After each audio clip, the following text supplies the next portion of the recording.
L'appel de l'OCDE, l'organisation internationale qui regroupe les pays les plus riches, préconise un alignement général des régimes de retraite publics et privés au sein de toutes les économies occidentales. Elle en appelle aussi à la fin des régimes spéciaux. Laurent Desbonnets, Ambroise Buchet, Chloé Cormery.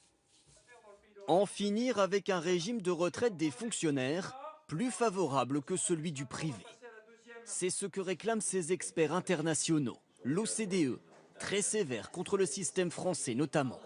Ils parlent de doublons, de gaspillage, de rigidité.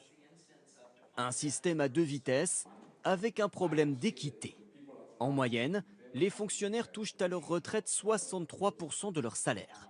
Alors que dans le privé, avec le même âge de départ en retraite, c'est seulement 55%. La solution réclamée par les experts est donc radicale, aligner les deux régimes.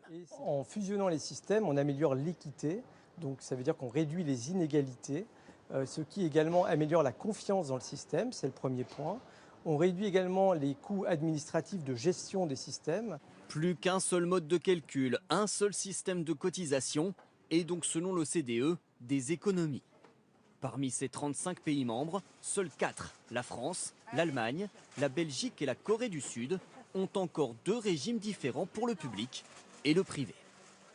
Et on va un peu plus loin avec vous, Jean-Paul Chapelle. Bonsoir. Bonsoir. D'abord, que représentent en France ces régimes spéciaux? Eh bien, David, ce n'est pas négligeable. Ça représente 5 millions de salariés qui partiront à la retraite plus tôt parce qu'ils bénéficient d'un régime spécial. Les cheminots, d'abord, les conducteurs de locomotives partent à la retraite à 52 ans, les autres cheminots à 57 ans. Même règle à la RATP, le métro parisien. Les électriciens qui travaillent à l'extérieur comme celui-ci, à 57 ans.